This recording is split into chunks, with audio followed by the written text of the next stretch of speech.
Boom, shakalaka boom. You're tuned in to the free range human show of choice, your daily dose of reality radio. It starts right now. This is the Clay Edwards Show. I am, of course, Clay Edwards, back at it live again on a FAFO Friday here in beautiful central Mississippi. Pumping across the airwaves, spreading love and joy on 103.9 WYAB, the 50,000 megawatt flamethrower. We're streaming worldwide, live, the Mazda Jackson live stream. We're on X, Instagram, YouTube, and Facebook. You can check us out at SaveJXN along those platforms. If you're on Alt Tech, New Tech, that would be Rumble, Kick, Twitch. You can find us there at Clay Edwards Show. If you want to text into the show this morning, the Ellis Autoplex text line, 769-241-1944. And we may even open up the phone lines this morning. I'll let you know when I'm ready. We're powered by the free testosterone screenings at Live Better Men's Health and Wellness right out there in Gluckstadt, Mississippi. Mr. Scott McCullough and his team get you up and running, fellas. Concierge Medical Service. Of course, it's testosterone replacement therapy. I saw some low T energy on the internet yesterday that 100% most likely could have been prevented by getting that testosterone screening and start taking those weekly injections, and maybe you'll quit acting like a punk on the internet. If you just take my advice, you don't even have to like me. I'm giving you a free testosterone screening, guys. I'm giving you the fountain of youth. I'm telling you how to get your manhood back. Where you ain't out there pressing charges on women who you harassed. I've never in my life seen somebody so gleefully and happily go press charges on a black woman in my life. Wow, times. I've lost so much respect for black folks over this. I'm just going to tell y'all. I'm going to tell y'all. Y'all let a white cracker, racist, North Mississippi redneck come to a protest over a black baby who got killed by the police. That's y'all's language, not mine. Harass a black woman the day before Juneteenth and then go press charges on that black woman, bring strife down on her. And y'all didn't do nothing. Y'all didn't do nothing. Y'all celebrated it. Y'all celebrated it. Y'all ain't about that life. All that crap y'all talk on the internet, y'all ain't about that. Y'all let that man roll up in the middle of y'all's protest, throw his phone all up in a black woman's face, harassing her. She moves it out of the way, and he and a black man go to the police station and file charges on that woman, and then get into an argument with her black husband, and y'all all up in the comments. All up in the comments. Talking about, yeah, go. Talking to the white man like, oh, y'all on team white guy. I lost so much respect. So much respect. What little bit I had left of the culture. What a joke. Y'all are a joke. Juneteenth is canceled. Juneteenth canceled. Take your asses to work this morning. What a joke. No respect. If you don't know who I'm talking about, it don't matter who I'm talking about. You can go find it on the internet. If you want to know bad enough, you'll go find it on the internet. So right as I was getting ready to go live, today's episode is called The Doom Loop and How Did Jackson, Mississippi Get Stuck in It. I'll show you the thumbnail real quick if you're watching on the live stream. What is the Doom Loop and how did Jackson get stuck in it? And there's a picture of Chokwe Lumumba. I think that's a good example of how it got stuck in it. But we're going to talk about that. But first, we got some breaking news. When news breaks, we break with it. Let me pull it up here. Reverend Jordan Wells. We've had him on the show a couple times. The Black MAGA preacher. He's got some news that dropped yesterday. Now, he posts a lot, so y'all going to have to bear with me one second. I got to scroll down here on X and find this real. Here it is. Oh, but first, I shared this on Facebook yesterday, but now that it's Juneteenth, you know what Juneteenth truly is? It's the day that celebrates the day that Republicans freed slaves who were owned by the Democrats. I mean, and y'all pay us back by running out here and remaining slaves to the Democrat Party. Well, I guess we should be glad you're not Republican. And I guess if you were a Republican and you were acting like the way you act in cities like Jackson, creating doom loops, I'd probably vote Democrat because I wouldn't be able to vote with you. Thank you, I guess. It's very confusing. Very confusing. But here's the breaking news. Carmelo Anthony. Man, this did not take long. Did those prisoners... Well, let me finish before I get to the punchline. Carmelo Anthony, punchline, has formally filed a complaint at the prison over sexual harassment. Carmelo Anthony has filed an official complaint claiming ongoing sexual harassment behind bars, alleging fellow inmates have reportedly subjected him to unwanted physical contact. Well, didn't they know he's a killer? All he's got to do is tell them, don't touch me. Don't touch me. I'll kill you. That don't work in jail. Them thugs. The culture don't care about his little don't touch me rule. Did you mean to tell me that these folks up in prison, they don't pay attention to these HBCU, Ivy League professors who write articles or lectures or whatever it is they do, titled Austin Metcalf's dad didn't teach his sons that black boys have boundaries? Don't these prisoners know black boys have boundaries? You can't just take that booty. He said, don't touch me.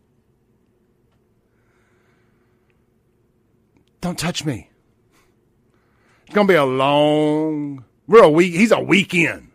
Not a weekend, a weekend. He's basically 7 days or so, 2 weeks, I guess, into a minimum. He ain't going to make it, bruh. He ain't going to make it. He damn sure ain't getting out in 17 and a half years. The whole 50% rule? No. He's either going to die or he's going to end up with a life sentence because, well, somebody in there is going to find out black boys have boundaries and he's going to have number 2 on the resume. But it's going to be a long, long ride in prison. And there's some rumors circulating on the interwebs yesterday that he was actually offered a plea deal for 10 years and the family turned it down. They truly believed their own narrative.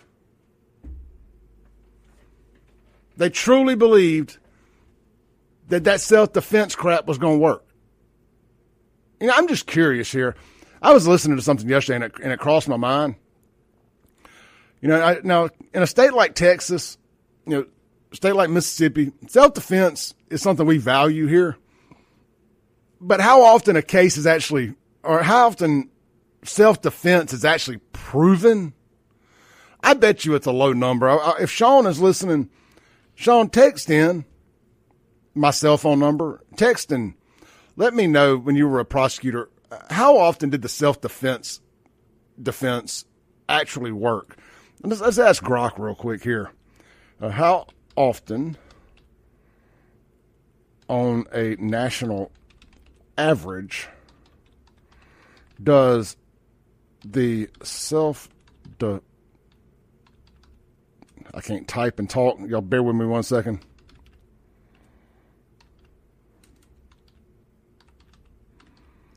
The self-defense, is that how you would say that?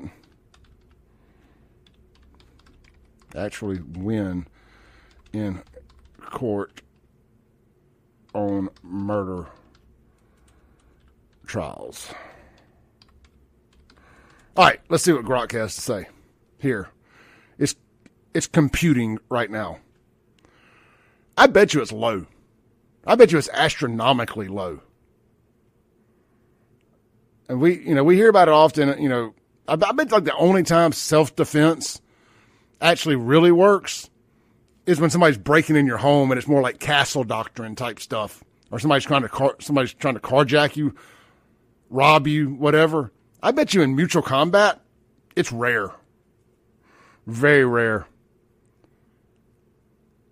Let's see here. All right, so here we go. There is no precise, reliable national average for how often self-defense claims win in murder trials. Here's the most accurate picture based on available data. Key facts. Most self-defense cases never reach trial. If the evidence strongly supports self-defense, clear video, multiple witnesses, obvious threats, etc., prosecutors often decline to file charges or dismiss the case early. These, quote, wins don't show up in trial statistics. That makes a lot of sense. When self-defense cases do go to trial, success rates vary widely depending on strength of evidence, jurisdictions. Stand your ground states are generally more favorable than duty to resist states. I mean, you want to talk about being a cuck? Just an absolute cuck. Imagine living in a duty to retreat state. You got to run when your life's in danger. You don't get to defend. These people claim they want a civil war. They don't want that smoke. They got a duty to retreat. If we invade them, they got to run. Like Pac said, y'all see me, y'all run. What else does it say here? When self-defenses do go to trial, success rates vary widely. Strength of evidence, jurisdiction, quality of the defense attorney. They better call your Quran. OneTextLaw.com. It says race and circumstances of the case. Why does race matter? Then it says whether it's a jury trial or a bench trial. There is no comprehensive national study that tracks self-defense success rates across all murder trials. However, here's what we know. Let's see here. Strong self-defense cases that go to trial. I'm actually surprised here. I was wrong. 50 to 70% plus acquittals with clear video, strong witnesses, and obvious imminent threat. It says average for disputed self-defense cases, 30 to 50% acquittals, more common outcome in real trials. And it says weak or marginal self-defense claims under 30% acquittal often results in conviction or plea to lesser charge. Then it says overall murder trial conviction rate is 70 to 80%. Most murder defendants who do go to trial are convicted. That's interesting. So that's kind of the number I was looking for there. Once it goes to trial and it's murder, 70 to 80% are convicted. So I was close to being right. Yeah, I'll walk back my admission of being wrong. So I guess, what does that leave us here to do on a FO Friday? I think now, was it 2 weeks in a row? Carmelo Anthony, come on down. You are our back-to-back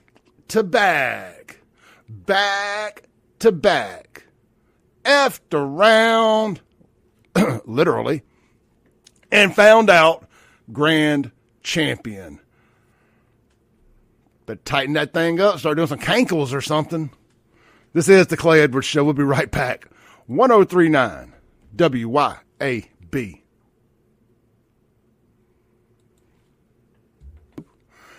What show? The most incendiary show. The Clay Edwards Show. On 1039 WYAB.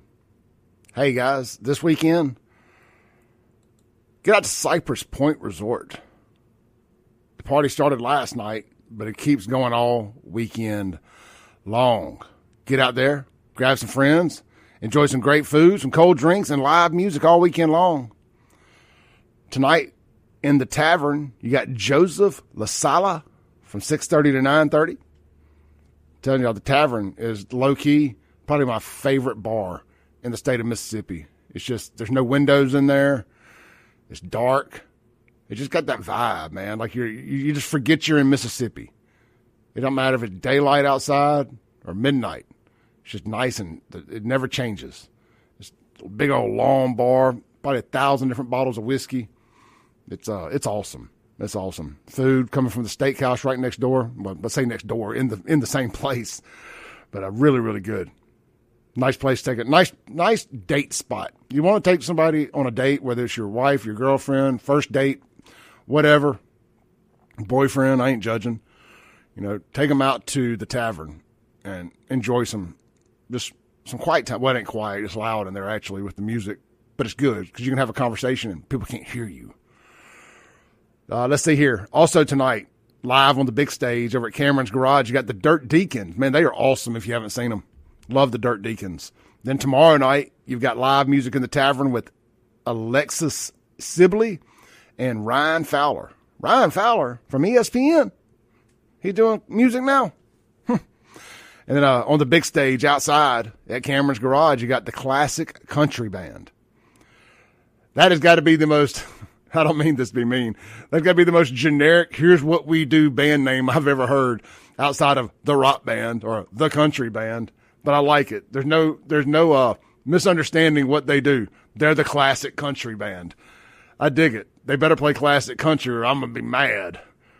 And then, look, if you're looking for something to do Sunday, Father's Day, they got a lunch buffet from 11 to 4. And they also got beers and gears. My buddy Richard Hammock, shout out to Richard. It's a big cruise-in and car show. They do it, I guess, the last Sunday of every month or the second Sunday, whatever this Sunday is. That's when they do it over there at Cypress Point Resort. So if you got a classic car, custom vehicle, Jeep, bike, anything that you consider a cool car, cool ride, get out there and check it out. Take the kids out there, family friendly, and enjoy yourself. And of course, the drive-through safari is open. Check with them about times, because with weather and stuff, times vary about when it opens. That's Cypress Point Resort, Rankin County. All right. So the name of the show today is The Doom Loop and How Did Jackson Get Stuck in It. So we got a lot we want to talk about today, but I definitely want to hit this. So let's see here. Pull it up here. All right. So I was listening to a podcast this morning and I heard them talking about the Doom Loop. Now they were using it in a different context, but the definition I got actually works better for this show. They were using it in a self-improvement context, how to break the Doom Loop. And we may touch on that a little bit too. Mainly it just means put your phone down. It's amazing how much of the Doom Loop you can get out of if you just put your phone down. Who's guilty of That I am. Yesterday, as a matter of fact. So it says the doom loop is a term used to describe a self-reinforcing negative cycle that many Democrat-run cities have fallen into over the last decade, especially since 2020. Simple breakdown. I need to make my screen a little bit bigger here so I can see. Much better. It says a simple breakdown. It works like this. 1, crime rises or is allowed to rise. 2, police are restricted or demoralized through defund the police policies, progressive prosecutors who won't charge criminals, reduced proactive policing, and constant political attacks on law enforcement. Paging Anthony Fox. Paging Anthony Fox. Does that sound familiar? 3, police pullback. Officers do the bare minimum, answer calls, write reports, and stop doing proactive work like traffic stops, foot patrols, and investigating quality of life crimes. Paging Jackson Police Department. Paging JPD, the DEI department at JPD. Paging Jackson Police Department. Does that sound like y'all? Does to me. 4, crime gets worse because criminals realize there are fewer consequences. Sounds like the judges in Hinds County. 5, businesses and middle-class residents leave. They get tired of crime, homelessness, open drug use, and bad schools. It's almost like this was written specifically about Jackson. 6, the tax base shrinks. The city collects less money. Correct. That's how that works. City services decline, or taxes go up on the people who stayed. You know, like 7, 8, 9%, maybe 10% of the people who live in Jackson pay 90% of the taxes in Jackson. Where do you think that, I'll give you one guess. Where do you think those people, that 10% of people live at? I'll give you one guess. If you're watching on the Mazda Jackson live stream, play along with me. Where do you think the 10% live that are paying 90% of the taxes for Jackson? If you said Eastover, Belhaven, Fondren, Leftover, that whole little area right there, you would be correct. That is where the 10% live. Shannon texted in and said Eastover. Shannon, you would be 100% correct.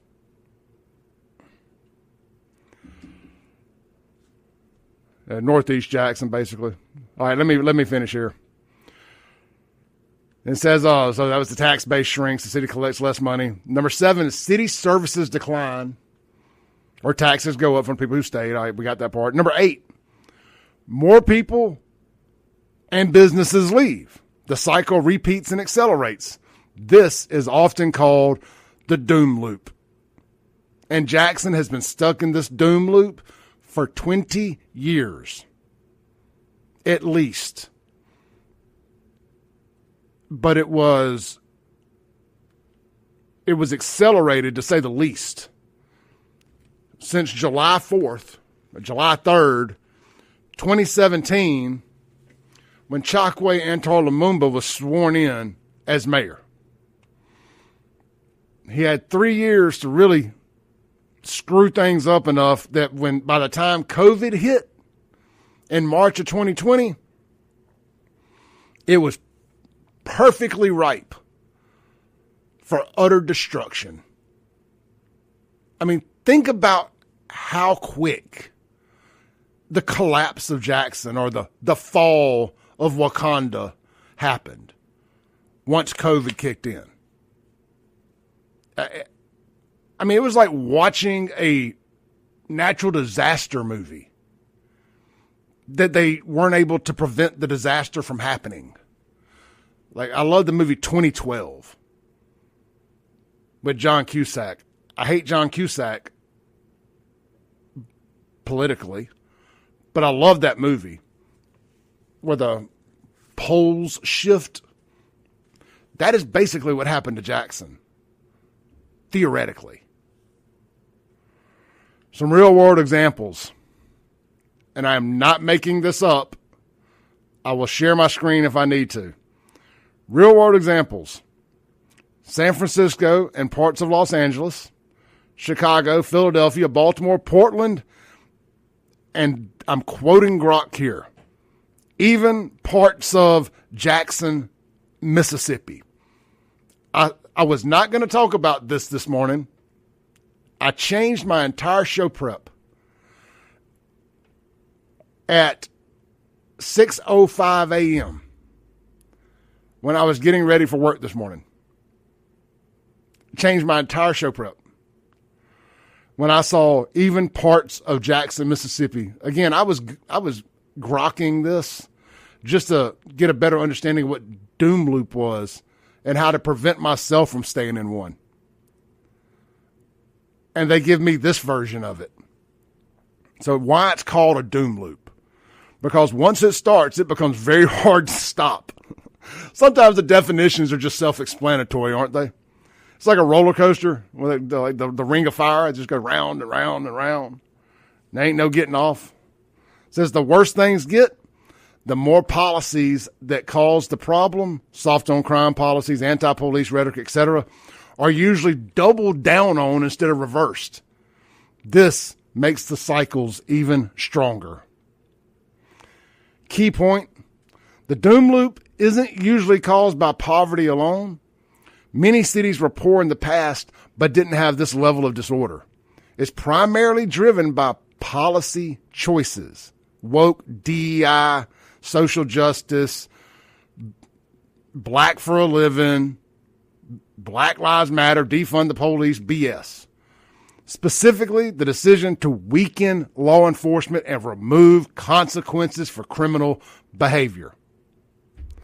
It asked, would I like it to explain how this specifically applies to Jackson, Mississippi? Well, as a matter of fact, I would. Let me type in yes.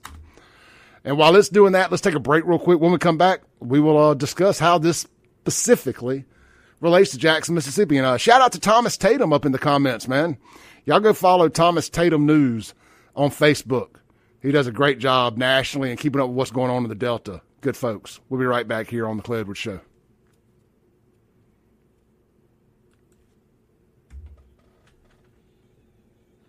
Welcome back in to the Clay Edwards Show. 103.9 WYAB, streaming worldwide there on the Mazda Jackson live stream. Speaking of Ellis Autoplex and the text line, get out to Ellis this weekend if y'all are car shopping, truck shopping in particular. They got a great selection of pre-owned, great-looking F-150s and other brands as well. But I'm just telling you, man, they focus on the F-150 for a reason. It's the top-selling truck in America, top-selling truck right here in Mississippi. Why wouldn't they focus on them?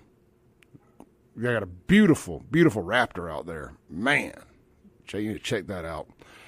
But you can find them online, ellisautoplex.com, or go by and see them in person right there on Highway 471 in Brandon, right down from Pine Lake Church, that back entrance there. Real easy to find. Set up on a hill there. Got a big sign on the front of the building that says Ellis Autoplex in big, bold letters.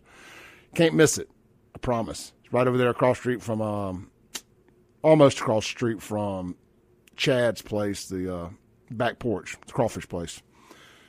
Tell them I said, hey, when you get there. And look, don't forget, you need to sell your car.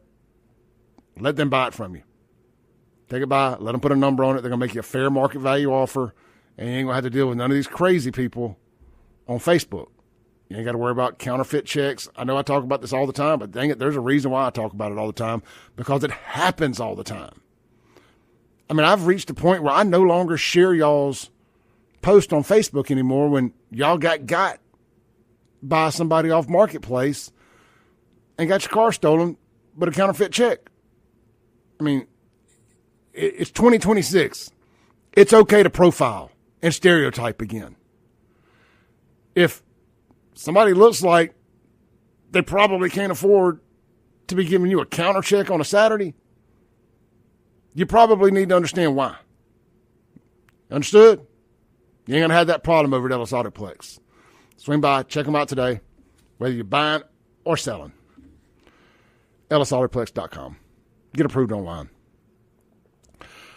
So, all right, so I want to get into the comments, and we will. But I asked Grok to explain specifically dang, that's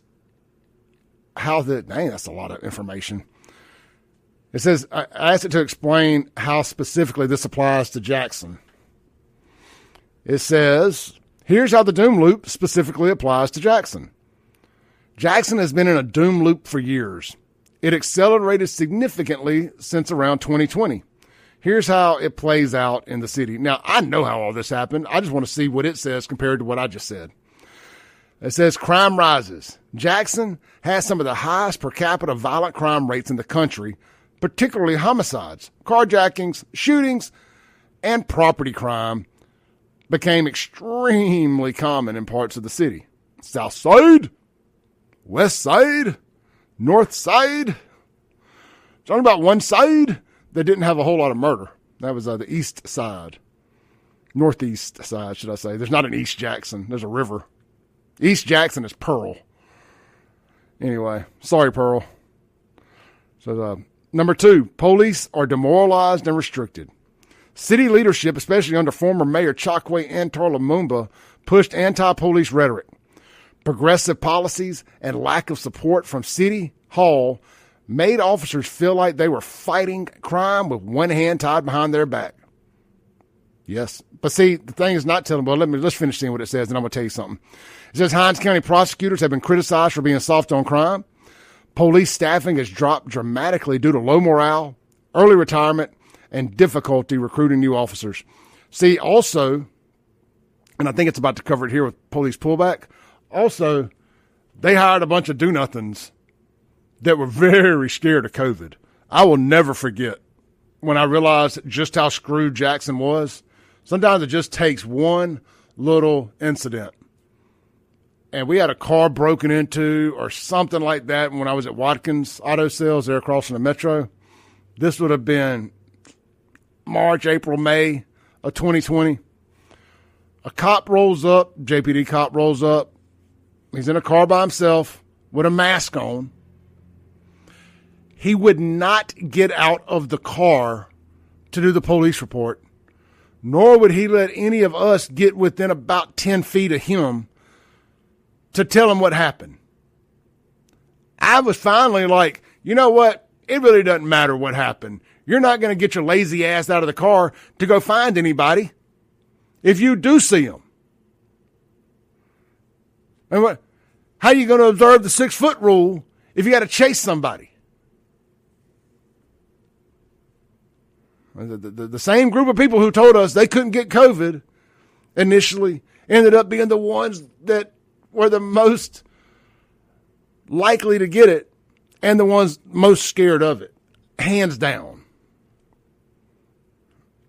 Other than gay liberals. Gay white liberals were super duper scared of it. But anyway, we won't get into it. All right, so number 3, police pullback. When officers feel unsupported and over-policed themselves, many stop doing proactive policing.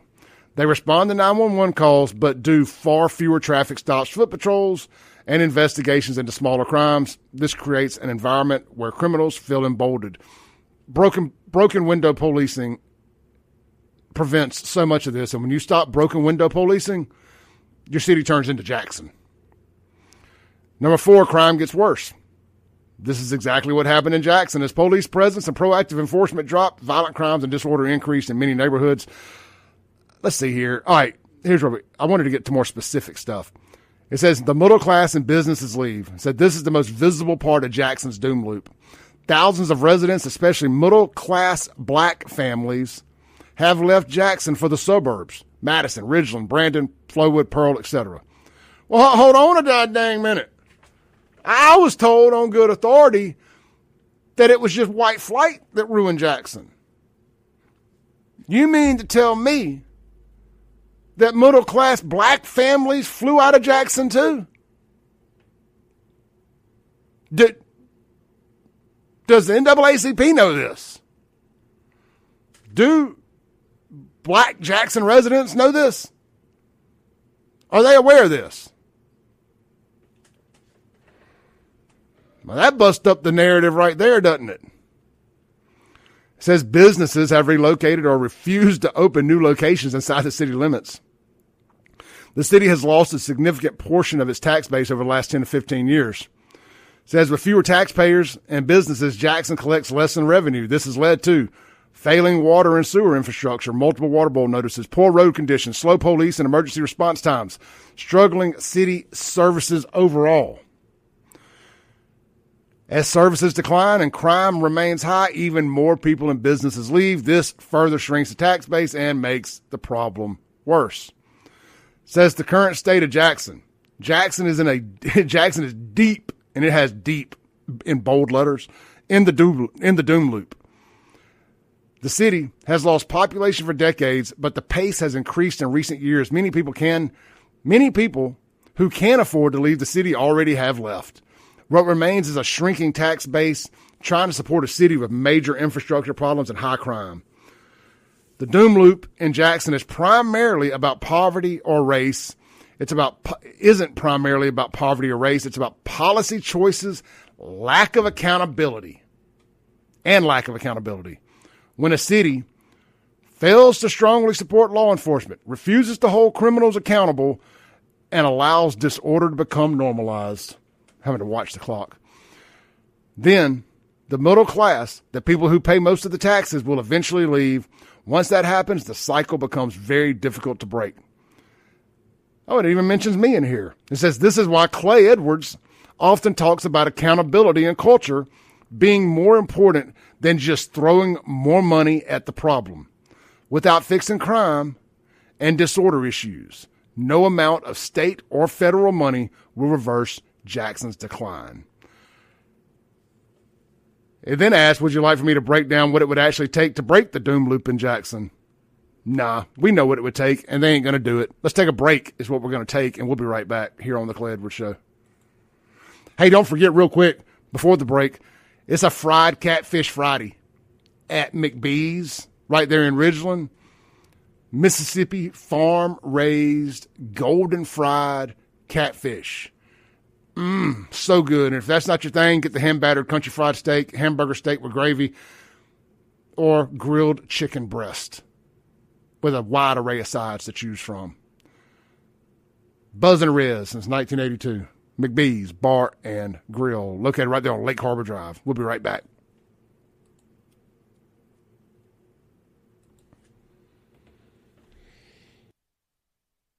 WYAB. We got about a minute and a half here before the top of the hour news break and all that stuff. When we come back, I want to read some of some of you guys text messages on the Ellis Autoplex text line as well as the Mazda Jackson live stream. I want to drag y'all into this and respond to some of the things you've had to say. Coming up in hour two, I also want to discuss the Supreme Court says it is not illegal to own a gun and have a medical marijuana license, or to own a gun and have a medical marijuana license. And I think that is big time. And that is going to change a lot of things, and you're about to see a massive spike in medical marijuana licenses. Yep, the exact thing here says, major ruling, Supreme Court says it's not a crime for marijuana users to own guns. I mean, all these folks that got into the medical marijuana business, I think are fixing to see a windfall in new, would it be subscribers, prescribers, new patients, customers, whatever you want to call it. The roof's about to blow off that business in a good way. All right, man, don't go anywhere. We'll be right back with that and more. This is the Clay Edwards Show.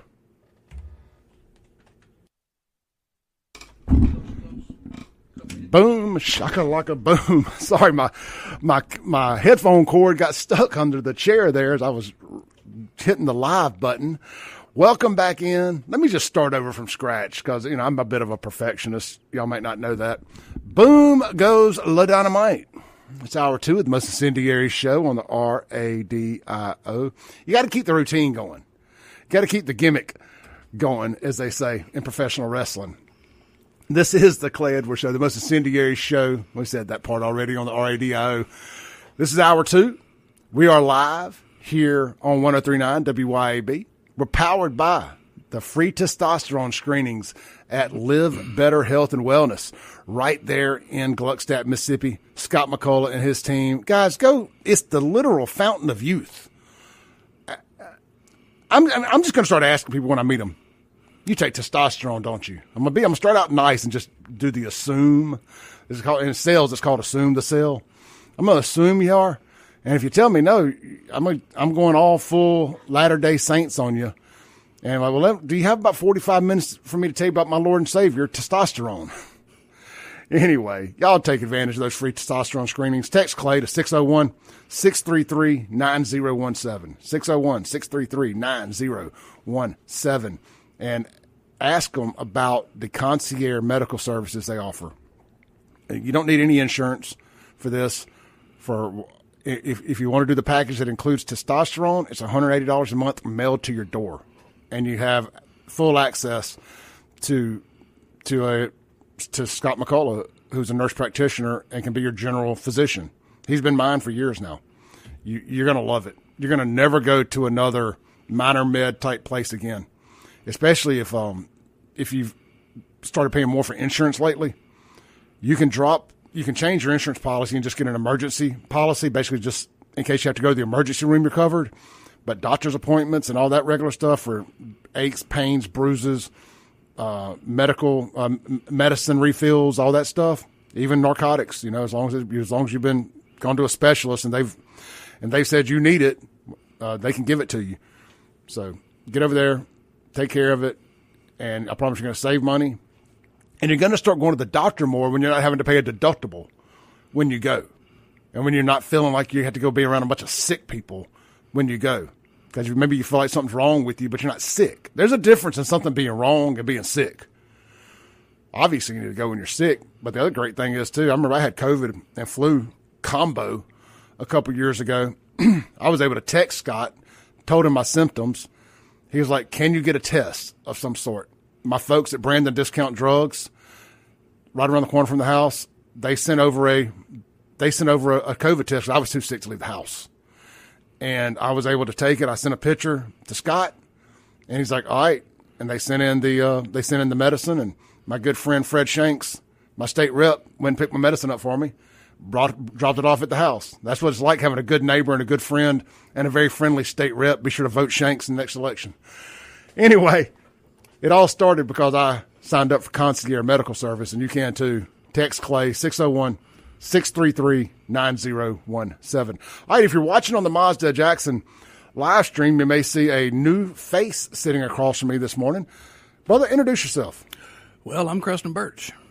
Kristen, what do you do?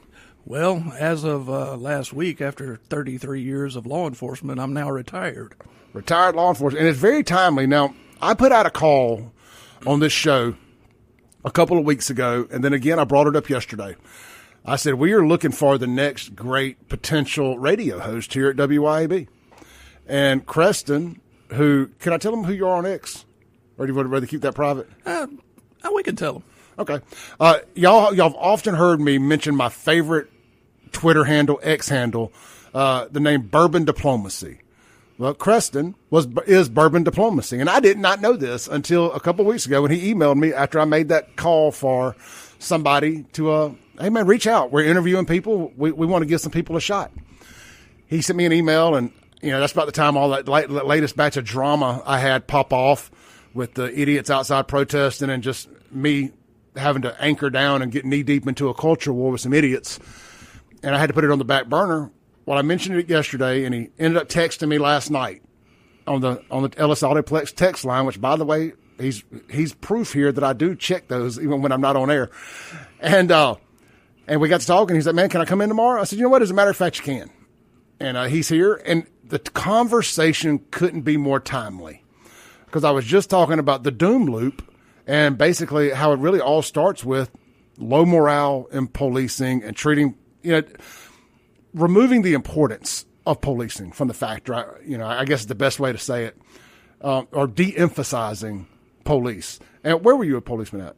I was a policeman in Clinton for my whole career. For all 30 years. No kidding. No kidding. I don't mean this as an insult by any means, but a true officer friendly type, when somebody who's been that knows the community and knows everybody and stayed in one place the whole time. And I mean, because I would believe that that's how you build relationships with people. And it's easier sometimes to maybe roll up on some people that you've known since they were a baby and say, hey, cut the foolishness out. Do I need to call mom and dad? That's got to be a little easier when you've been somewhere a while and you have those relationships. It's a double-edged sword. It really is. I can see that too. Policing your own people is difficult. It's difficult for a lot of officers. Well, we see that in Jackson especially, and I don't mean to make stuff about race or whatever, but and I won't in this, but I'll just say people from Jackson seem to have a hard time policing people in Jackson because just at the end of the day, so many people in Jackson are criminals, and then it's got to be hard. It would be hard for me. I talk all this crap, but it would be very hard for me to have to roll up on people that I was friends with, went to school with, hung out with, gone to their weddings, been around their kids, whatever. Then I have to go and arrest them, for their foolishness, because especially like on a traffic stop or something and they're riding dirty and ain't nobody got to know, but I know, and it's my job, and this body cam knows. Now, that's something that's come a long way in my career is we've gone from, old wear-on-the-belt tape recorders to having a camera that shows a majority of everything. It doesn't show 100%, but because you don't always get the full story just from a video. Right. Let me pick your brain a little bit, and you can be as vague as you want to be on this. And if you just don't want to answer it, you can just say, hey, I'm just not comfortable answering. And I will not hold it against you because that was not the agreed upon. You weren't even going to get on the mic. So I'm sure you've watched this thing unfold in Senatobia. Oh, yeah. And everybody's jumping to one conclusion or the other, like there's no middle ground. And I'm as guilty as everybody. I've firmly planted myself on the cop side. But I can also say that it's tragic and it should have never happened. But you have the folks on the other side who are just damned and determined that, who trained this guy? Like, I don't think training has anything to do with your reaction when a car is coming at you at a high rate of speed and it's life or death. Can you just maybe put people inside the mind of an officer and what may be going through your head when you're in when a milliseconds matter situation like that?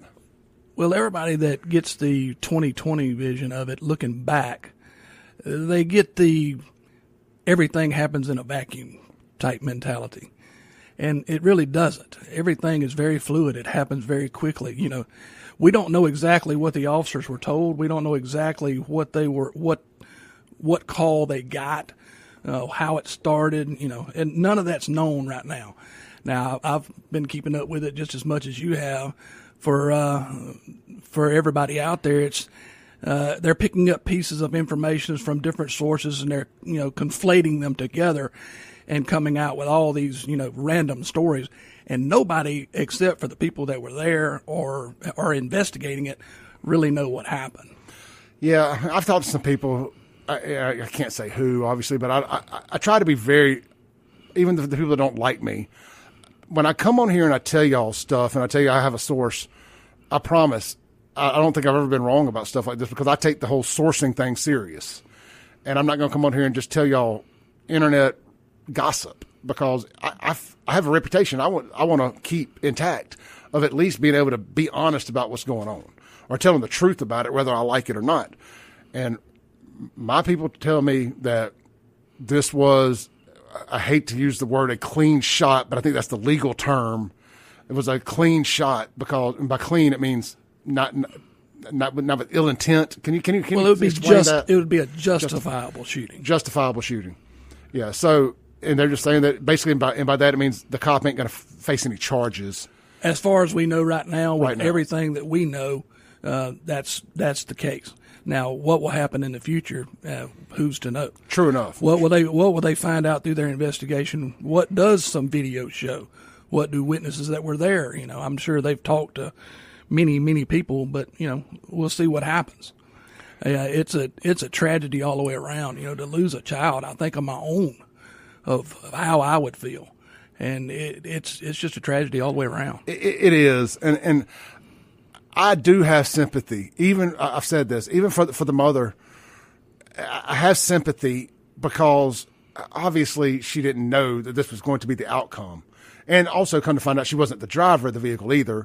No, that does make a difference. I don't believe the whole "I held the baby up" thing. And what was the baby doing in the front seat? Oh, y'all knew you were trying to get away from the cops, so you didn't take the time to put the baby in the back seat. Is where my head goes. Yeah, and there's no way to know what was going through that individual's mind at that time. Maybe she did want to say, I do have a baby in the car. I don't. It's hard for me as a parent to, if I see danger for my child, to put them in between me and the danger. Like, to me, while they want a Monday morning quarterback the cops' reaction, I could sit here and say, fair enough. Well, let's Monday morning quarterback the passenger, the mother's reaction. She could have just owned that car and park. She could have just took the keys from her friend. And I know that's not very likely. That's the same thing is my point. It just as easy as I could say that, I could also say 100% caught in the moment. You're not thinking that. You're thinking self-preservation, just like that cop was thinking. Well, and the thing that a lot of people forget is not only is the officer able to protect his own life, he's able to protect others' lives. And see, that's what I'm told too, is he was not, the car was coming at a group of people. As far as I know, that's what I've understood as well. Yeah, it was not a singular, him just trying to protect himself situation. And I was told that the cameras will back that up. I haven't heard that. I haven't seen anything to make that true. I have no reason not to believe that, though. I trust that the person who told me that they've seen the footage saw the footage. Right. I'll just say that. And so I'm going to go with that because I reached out to somebody because this is such a sensitive topic. Oh, absolutely. And a case. And I don't want to be wrong. Well, let me rephrase it. No, yeah, I don't want to be wrong. I want it to have been justified. Well, I think you're looking at that from, a personal reason and also from a journalist or news person. Right? You want to be right about what you're putting out to your listeners. Well, right. And I think what I'm saying, too, is, I don't want this to have ever happened. And I want it to have only happened because it was a life or death situation for the officer.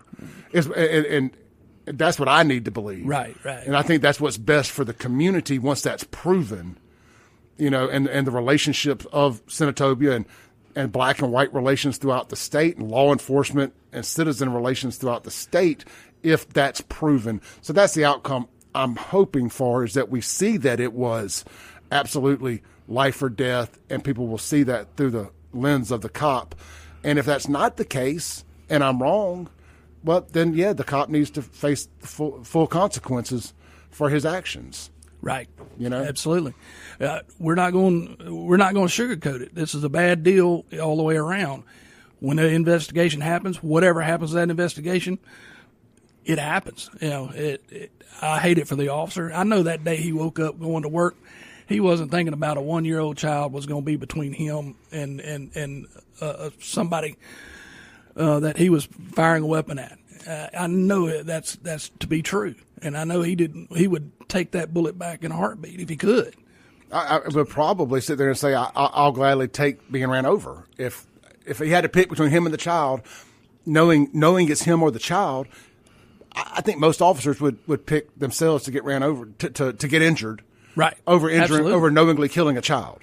I mean, how many, news stories do we see of, police officers going into, pulling kids out of places and pulling people out of places. And, and in this situation, it's just a reverse of, bad timing and a bad deal. It's sad. It really sad. Is. And like I said, I don't want to, I heard Miss Angela with the Mike magazine talking to Lindsay the other day, and she said somebody referred to the baby as it. And she was like, it's so racist. How can somebody refer to a baby as it? And I was tracking through my brain. I'm like, God, is she talking about me? And I went back and I haven't gone back and listened to everything I've said, but I think I've been I don't think I have done that. I don't want to discount the fact that a 1-year-old baby lost his life. Right. You know, Absolutely. I don't think I would ever call the baby it, but I was just thinking, I was like, man, we don't need to simplify this thing down to it lost its life. No, we don't want to be callous about this at all. This is just a tragedy.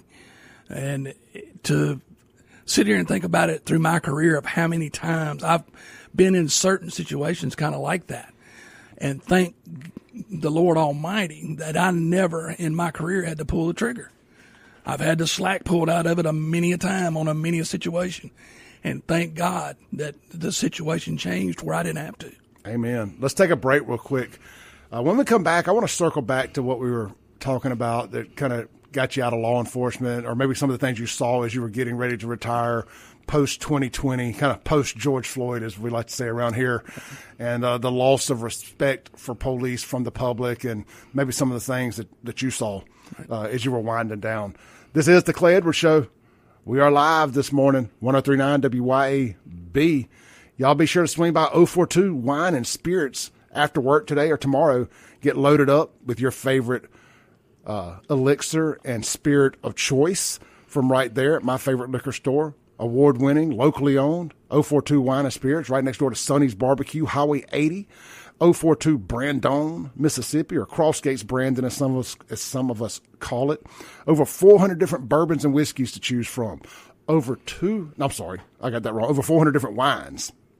And then over 200 different bourbons and whiskeys, up to 50 different vodkas, up to 50 different tequilas, up to 50 different gins, and all of your favorite other wine and spirits right there. And y'all know I love those little moonshine, Tennessee moonshine shots, the banana pudding, the creamsicle. They got some other great flavors too. You'll be saying, once you try them too. But don't buy the fifth now. Don't buy the whole mason jar.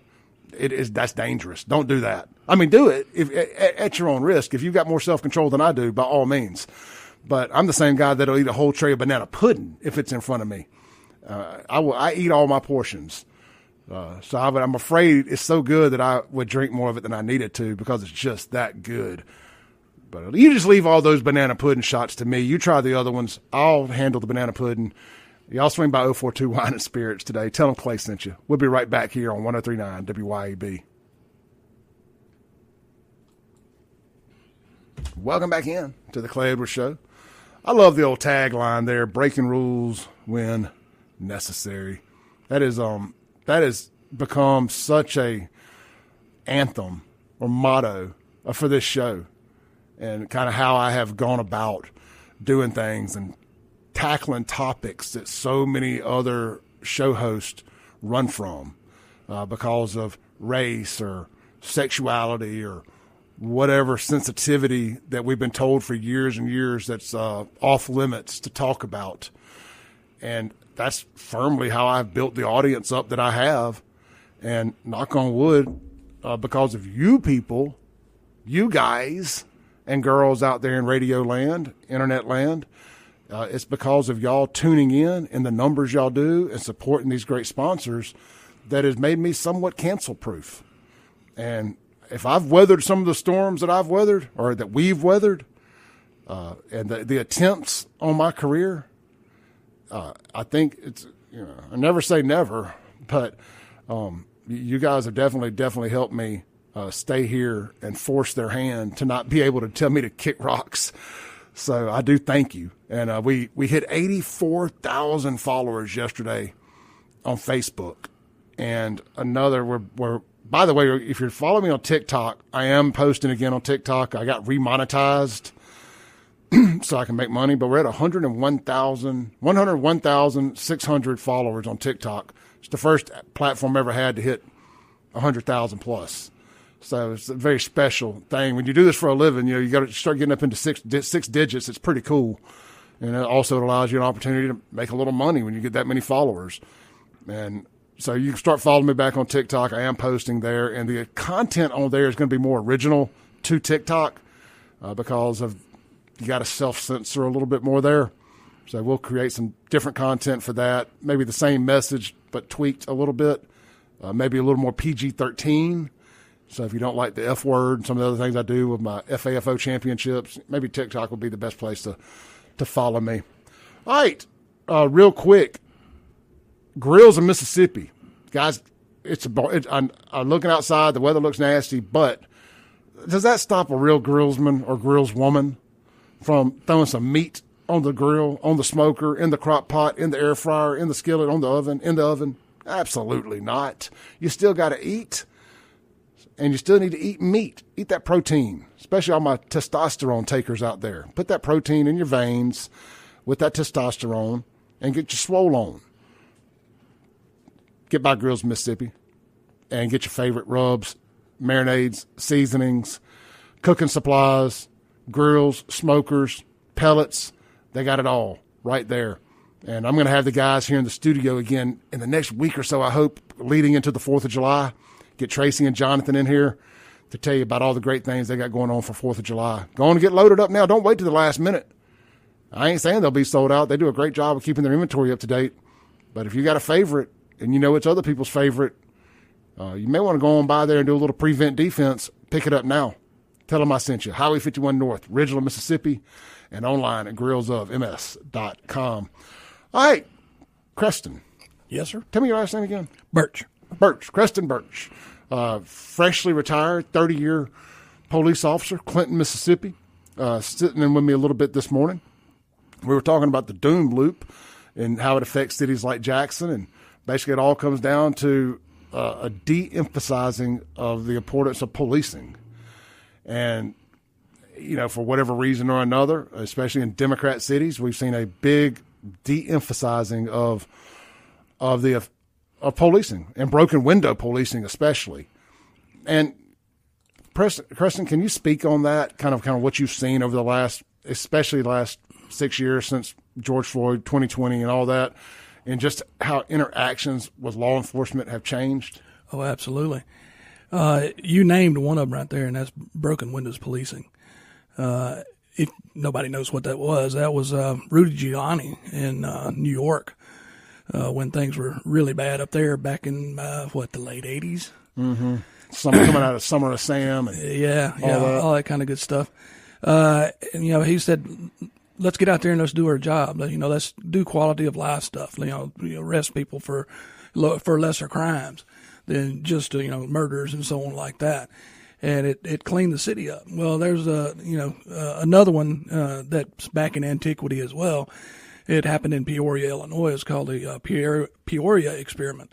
You can look it up on the internet. It's a study they did back then. When was this? I can't remember when the data was. It's going to be 80s, 90s, early 90s. The Peoria, Illinois is where it was done. What was it called again? The Peoria what? The Peoria experiment. Okay. I think that's what it's titled. Yeah. What that was, they were having just massive crime, gun crime, killing, so on and so forth.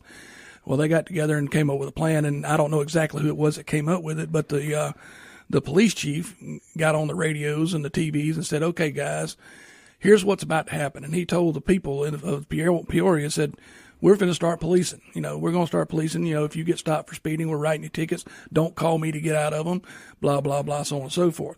So they started taking care of lesser crimes. It was amazing. After over a year, I believe it was, the crime rate dropped drastically just from them being police officers and doing their job. Gun crimes dropped drastically. Murder rate. Every crime, I don't know what police chief in the state of Mississippi or around the world would say, "I don't want crime stats to drop." That was the way they did it. I can think of the one right now in Jackson that might not be a big fan of it, but that's just my personal opinion. Just because some of the things they do make me scratch my head, and it's just like, what are you doing? But to each their own. For example, I live in Brandon, Rankin County, Pearl. I consider myself as much of a Pearl resident as I do a Brandon resident because I'm in Pearl all the time, and the mayor's a good friend of mine, and the police chief is a buddy of mine, and I'm a little closer with Jake, the mayor. But I love Nick. Love Nick's family, Ashley, his sister, the whole crew, and so I consider myself kind of Pearlonite to an extent. And I talk to these people a lot, and I got so many friends. I don't really know anybody too well on the Brandon PD, but one or two people. But I do know several deputies in Rankin County, and just talking to them and what they have to put up with and what they do, people just don't understand or appreciate the nonsense that they have to put up with to keep Rankin County safe. And I know you know from being in Clinton, it's in Hinds County. I mean, it's Jackson's, back door, front door, whatever you want to call it. And, just how the stuff will spill over. Clinton doesn't have the benefit of a quote unquote river for people to know when they're entering Clinton and when they're leaving Clinton. Right. So a lot of stuff kind of falls into Clinton from Jackson, especially over there in Summerhill, that area. It'd be on the eastern side of Clinton, over around the Walmart Highway 80 corridor, that side of town. The Clinton Boulevard, right, Northside Drive area over there. And, but just the stuff they have to put up with. And people get frustrated. I see a lot of what I would call good middle-class folks online doing a lot of complaining about their interactions with officers. And I got a ticket, or the police are just messing with us, and blah, blah, blah. It's like, I was like, hey, maybe you just have lived over here so long that you don't appreciate the quality of life you have here and how that quality of life is maintained. Right. Because it's maintained through that broken window policing, and it's maintained through them officers and deputies nagging you over the little stuff, so to say. They can't just sit around all day waiting on break-ins, robberies, carjackings, violent crimes, domestic murder to happen. Those happen when they just wait around on them to happen. When you do the small policing, when people know that if you F around in any way, form, or fashion, you will in fact find out in Rankin County, in Clinton, in Madison, they tend to not do the bigger crimes. That's very true. They're very true. If they think that, man, they pull you over for speeding, they pull you over for a tag, and the little stuff. I had a blinker out or a tail light out, and I got pulled over. I probably don't want to go upside my wife's head today because I know I'm gonna go to jail if I do. Or I might not want to do this other thing because I know these police don't play out here. Well, I can give the everyone in the sound of my voice a easy 100%. This works every time.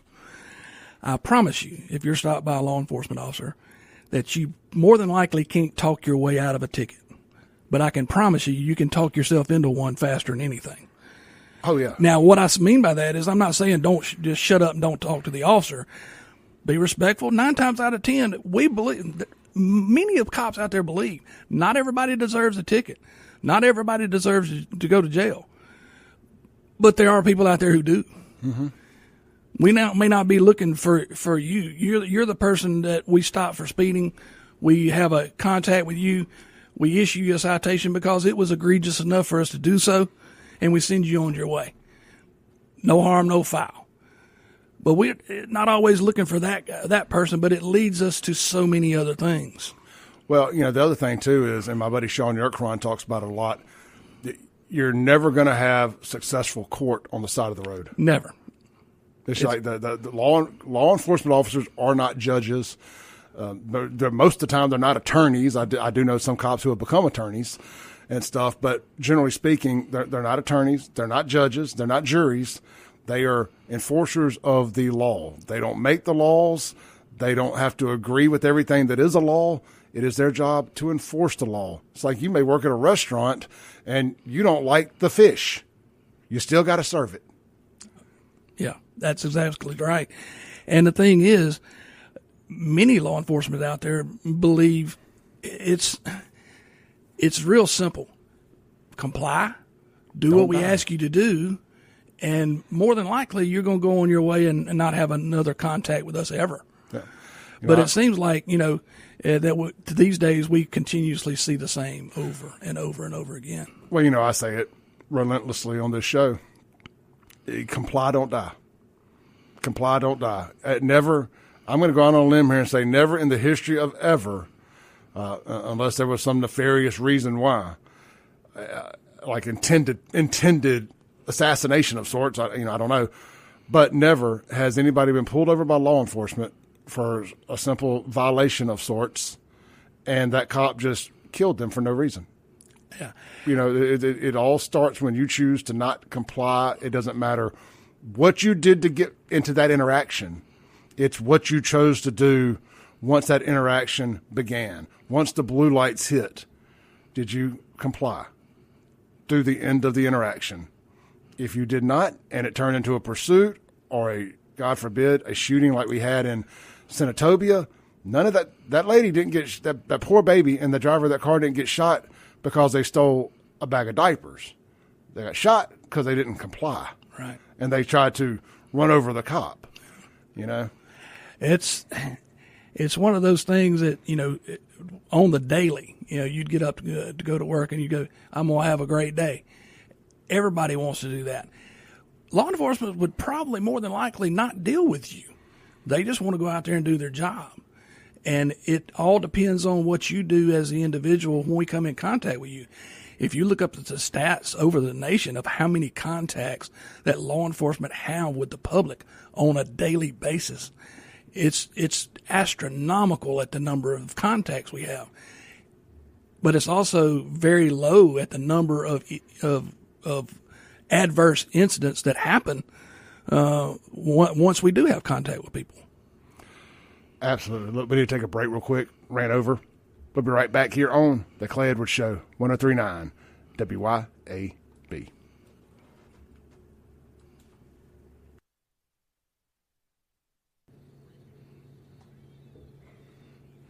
Welcome back in to the Clay Edwards Show.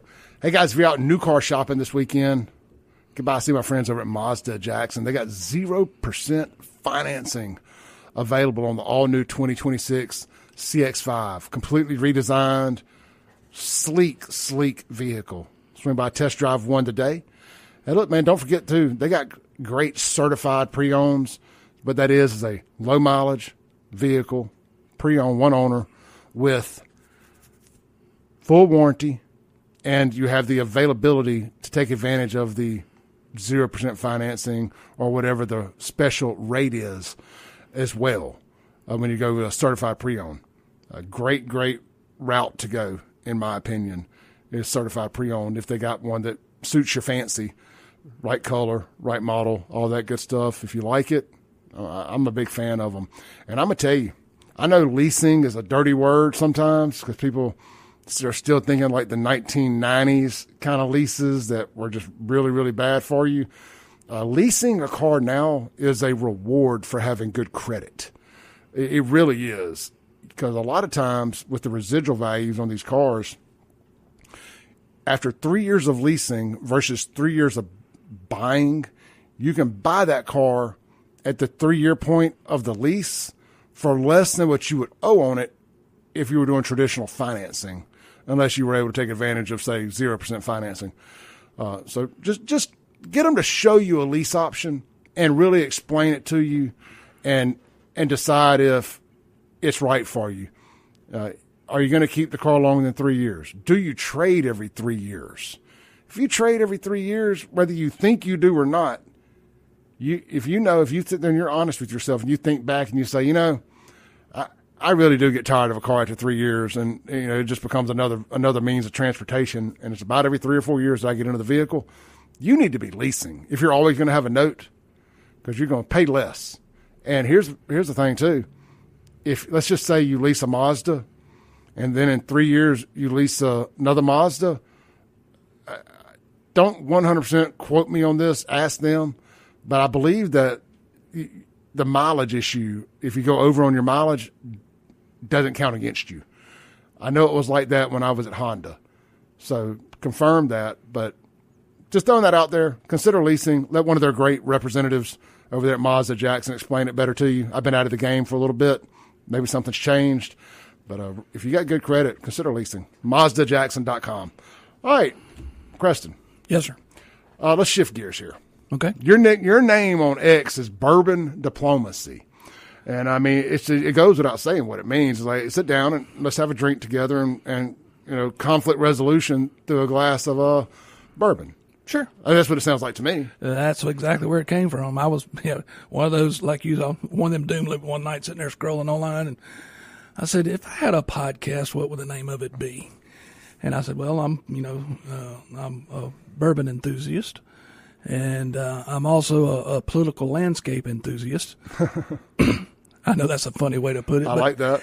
It's one of those things of just put the two things together and, came up with bourbon diplomacy. So, sit down, let's have a discussion and see what we come up with. We may find out we're closer together than people think we are. I say it on the show a lot. I said, look, I know y'all probably listen to this, and if you have different political views than me on the top surface level stuff, you probably think we don't have nothing else we agree on. And I always say, look, let's come meet me somewhere. Let's have a couple beers and just talk like grown-ups. And I bet you we got more in common than either one of us would like to publicly admit, either direction. And I've yet to be proven wrong on that with anybody who's ever taken me up on it, or just in general conversation with folks. I mean, heck, me and Sean, when he started over here, we were supposed to be doing kind of this left-right bickering stuff, ended up having so dang much in common that we never got to the arguing, minus a couple little odd-end things. Well, there's one thing you got to do. Now, you have to follow the Gibbs rules. And the Gibbs Rules 13 has never involved lawyers. No, sure. But, hey, Sean's probably a great guy. I've never met him personally. Yeah. I've watched him on your show several times. He sounds like a really smart guy. He is. He's a good dude. All right, so back to the bourbon. Mm-hmm. What are your go-tos? What's your Oh, and if I had my choice and it was and I could afford it on the daily, would just be an Old Forester 1920. All right, what does something like that cost? It'd probably run you around $60 at your local. And it depends on the availability, as we know right now with everything that's going on in the state. And it looks like it's getting a little better as far as I've seen. I went over and visited one of your sponsors because I like to go around and see what they got. 042, I went over there and looked, and they had a pretty good selection. So. They do. They really do. And look, you cater to what your audience wants too. Oh, absolutely. And at Rankin County, a lot of folks out there are a little bit more, meat and potatoes kind of drinkers. Absolutely. But you do get folks that like their good stuff, and I don't want to sit here and say nobody in Rankin County likes good bourbon, because they clearly do. Oh, they do. But you cater to who likes what.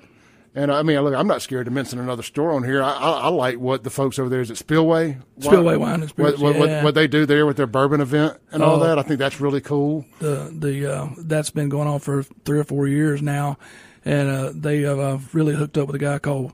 His name online is Bruzel. That's how I discovered that event, was from stumbling across him. Yeah. I didn't even know they did it. And I keep saying, man, I want to go to that next year. And I never hear about it. I never see it online anywhere, but I always find out about it the next week because of Bruzel. Right, yeah. He got into the same kind of way I guess you did. He just started a podcast on doing his bourbon stuff, and now he's widely known across the U.S. and in other countries. He's the bourbon guy. He's the bourbon guy. Yeah. He goes around and shops at different stores, different prices, and I always get so envious of him when he walks in a store and right there on the shelf is the Holy Grail and they're always at a pretty good price. Yeah. Not so much in the Southeast. It's tougher down here, man. We were a little slower to the dance with stuff like that. Well, they get it, but it doesn't always seem to get put on the shelf, if you know what I mean. Well, yeah, and then also with the state controlling with state ABC, distribution is definitely difficult. We got to take our last break. We'll be right back here on the Clay Edwards Show. Welcome back in as we land the plane for the day. I know, guys, I did it again. I did not read text and live chats on the Ellis Autoplex text line or the Mazda Jackson live stream. I apologize. I will get back to the text. Live chatters, I hope y'all enjoyed talking to yourselves. I appreciate y'all. Trust me, I do. Creston Birch. Yeah. Creston Birch. We just met, so I'm learning the name here. 30-year law enforcement, Clinton police, just retired. Appreciate you coming in, man, and giving us a little picture inside of kind of what's going on in law enforcement. Really appreciate you. We are running out of time here. I was going to give you last word, but looks like I'm taking it. But everybody, I appreciate y'all. I'll see y'all back Monday. Stay blessed. Creston, thank you, brother. You're welcome.